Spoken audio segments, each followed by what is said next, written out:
माँ Shitala recording studio Bihar Sharif. कौने माई शक्ति दिलन कौने माई धनवा हो कौने कमाई ना कौने माई धनवा हो कौने कमाई ना कौने माई शक्ति दिलन कौने माई धनवा हो कौने माई ना देवला बुद्धि आगे अनवा हो कौने माई ना देवला बुद्धि आगे अनवा हो कौने माई ना दुर्गा माई शक्ति दिलन लक्ष्मी माई धनवा हो सरदा माई ना सरदा माई ना सरदा माई ना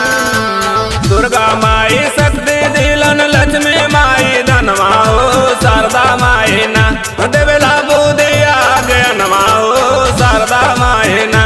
देवला बुद्धि आगे अनवा हो सरदा माई ना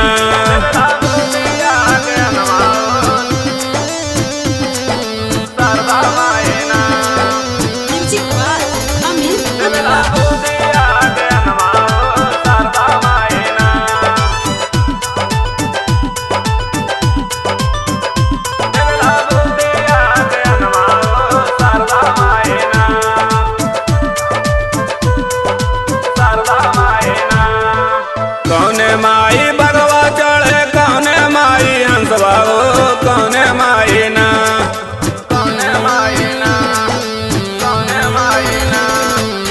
कौने माई भगवा चढ़े कौने माई हंसवा हो कौने माई ना करला उलुए के सवरिया हो कौने माई ना करला उलुए के सवरिया हो कौने माई ना दुर्गा मैया भगवा चढ़े शारदा मैया हंसवा हो लक्ष्मी मैया ना लक्ष्मी मैया ना लक्ष्मी मैया ना दुर्गा मैया भगवा चढ़े शारदा मैया हंसवा हो लक्ष्मी मैया ना करला उलुए के सवरिया हो लक्ष्मी मैया ना करला उलुए के सवरिया हो लक्ष्मी मैया ना करला उलुए के सवरिया हो लक्ष्मी मैया ना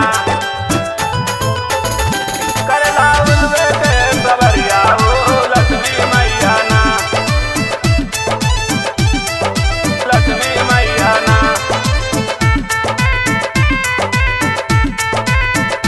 करला उलुए के सवरिया हो लक्ष्मी मैया ना कौने सेवका दुर्गा पूजे कौने मैया शारदा हो कौने सेवका ना कौने सेवका ना कौने सेवका ना